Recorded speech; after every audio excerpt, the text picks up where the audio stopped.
Pregnancy के दौरान कितने ऐसे सिम्टम रहते हैं जो नॉर्मल होता है प्रेगनेंसी के दौरान, लेकिन उसी चीज़ हमें कभी कभी परेशान कर देती है। जैसे किसी चीज़ को हम नॉर्मल कंसीडर कर लेते हैं, लेकिन उसमें जो बदलाव आया है उसको हम इग्नोर करेंगे और प्रेगनेंसी में दिक्कत आएगी।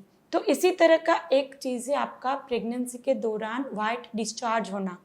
अब प्रेगनेंसी के दौरान डिस्चार्ज होना पूरे महीने में नॉर्मल है, पूरे 9 महीने में होना नॉर्मल है, लेकिन वो डिस्चार्ज कैसा होगा?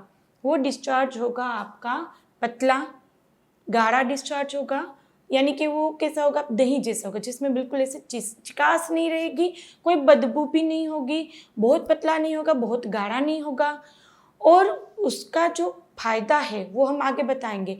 लेकिन कभी कभी ये वाइट डिस्चार्ज के साथ साथ आपको ग्रीनिश येलोइश आने लगे, या फिर आपको उसमें से बदबू आने लगे, क्योंकि जो नॉर्मल डिस्चार्ज है वो तो वहाँ पर बदबू नहीं देता, वो नॉर्मल उसकी स्मेल रहती है।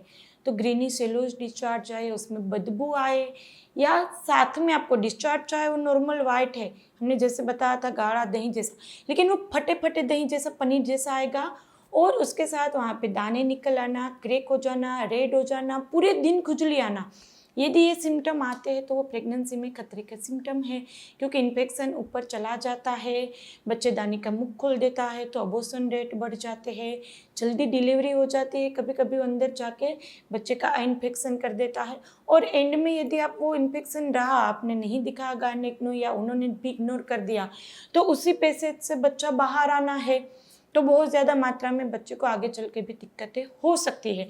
तो प्रेगनेंसी के दौरान वाइट डिस्चार्ज का होना नॉर्मल है, क्योंकि इसका रीज़न क्या है? प्रेगनेंसी के दौरान वाइट डिस्चार्ज क्यों होता है? एक्चुअली वो बच्चे के प्रोटेक्शन के लिए है। डिस्चार्ज क्यों होगा? आपकी बॉडी में एस्ट्रोजन प्रोजेस्टेरोन हार्मोन की मात्रा बढ़ेगी, तो उससे आपका डिस्चार्ज जो होगा वो नॉर्मल डिस्चार्ज से ज़्यादा होगा, बढ़ेगा। अब ये क्या काम करेगा? ये यहाँ पे प्लग की तरह काम कर देगा, यानी कि ये यहाँ पे डिस्चार्ज होगा, ये इस तरह से यहाँ पे प्लगिंग कर देगा, तो जो इन्फेक्शन होता है वो ऊपर तक नहीं जा पाएगा, बच्चे तक नहीं जा पाएगा, बच्चेदानी के मुख के आसपास वो वहाँ पे डिस्चार्ज रहेगा, तो ऊपर इन्फेक्शन नहीं जा पाएगा। दूसरा, ये डिस्चार्ज के साथ साथ बैक्टीरिया फंगस कुछ यदि गया है आपकी बॉडी में, पब्लिक टॉयलेट इस्तेमाल कर लिया, रिलेशन रख दिया, या आपने जो हाइजीन मेंटेन नहीं की, पेंटी अच्छे से क्लीन नहीं की, ऐसे ही कभी कभी हो जाता है, काफ़ी सारे रीज़न है, तो उससे आपका बैक्टीरियल या फिर फंगस इन्फेक्शन हो गया, तो वो फ्लश आउट करेगा, बॉडी से बाहर धकेल देगा, फिर भी वहाँ रहेगा तो वो प्लग की तरह काम करेगा और वो ऊपर तक नहीं जाने देगा। तो उसका दूसरे भी फायदे हैं बहुत सारे प्रेगनेंसी के दौरान। लेकिन यदि वो बढ़ जाता है, हमने बताया वो अल्टर्ड हो जाता है, आपको दूसरे सिम्टम देता है, तो वो आपकी प्रेगनेंसी में बहुत ज़्यादा दिक्कत करेगा, बच्चे को भी दिक्कत करेगा। तो यदि डिस्चार्ज आ रहा है, कोई खुजली इरिटेशन, और खुजली ऐसे नहीं कि एक दिन में एक बार खुजली आएगी तो उसको इन्फेक्शन बोलेंगे, खुजली पूरे दिन आती रहेगी। और दूसरा, ये मुझे बोलते हैं पेशेंट कि मेरी पेंटी गीली हो जाती है, तो क्या इसको इन्फेक्शन बोलेंगे?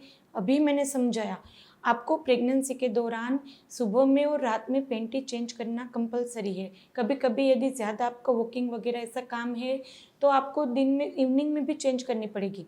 पेंटी गीली होना यानी कि इन्फेक्शन ऐसा नहीं बोलेंगे, क्योंकि डिस्चार्ज बढ़ जाता है प्रेगनेंसी के दौरान, इसलिए बार बार पेंटी चेंज करो ताकि आपको इन्फेक्शन ना हो जाए। यदि गीली पहन के घूमेंगे तो इन्फेक्शन रेट बढ़ जाएंगे वहाँ पे।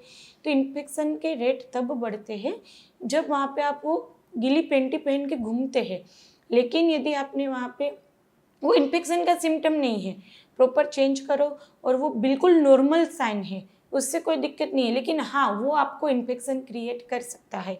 दूसरा, ये वहाँ पे पेशेंट हमें काफ़ी बार ये बोलते हैं कि जो डिस्चार्ज आता है तो हम क्या बाहर से ऑइंटमेंट वगैरह लगा देते हैं वो ठीक हो जाता है, तो ऐसा ना करें।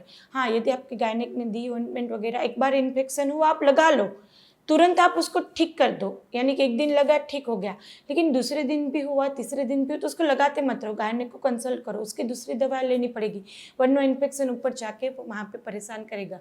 और तीसरा, हाइजीन के लिए आप वहाँ पे जो वजाइनल वॉश होते हैं उसका भी इस्तेमाल किया करो, ताकि वहाँ पे आपका ज़्यादा मात्रा में जो कभी कभी दिक्कत कर देती इन्फेक्शन, बाहर पता नहीं चलेगा, ऊपर चला जाके दिक्कत करेगी। और रिलेशन रखते समय भी हाइजीन का बहुत ज़्यादा इस्तेमाल करना, क्योंकि ज़्यादातर वही चीज़ वहाँ पे परेशान कर देती है, उसी में ज़्यादा इन्फेक्शन लग जाए, हस्बैंड का इन्फेक्शन आपको लग जाएगा, परेशान हो जाएंगे। तो तब भी प्रोटेक्शन का इस्तेमाल करना है। और जब हमने बताया था कि बहुत ज़्यादा मात्रा में वहाँ पे कुछ और लगाते नहीं रहना है।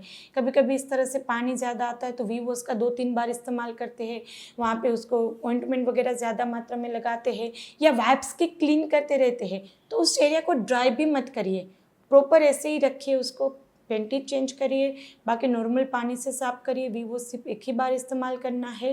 बाकी ज़्यादा मात्रा में वो सब चीज़ें करने से भी वहाँ पे ड्राई हो जाएगी, स्किन इरिटेट हो जाएगी, आपको लगेगा इन्फेक्शन है। तो ये थोड़े आपको जो हमने बताया वो पॉइंट ध्यान में रखने हैं। यदि कुछ ज़रूरत पड़े तो अपने गायनिक को कंसल्ट करके उसका तुरंत ही वहाँ पे सजेशन लीजिए। वीडियो अच्छा लगे तो उसको लाइक एंड शेयर कर दीजिएगा। अभी तक सब्सक्राइब नहीं किया तो कर लीजिए, आपके लिए बिल्कुल ही फ्री है। फिर मिलेंगे, तब तक के लिए stay healthy, stay happy, bye.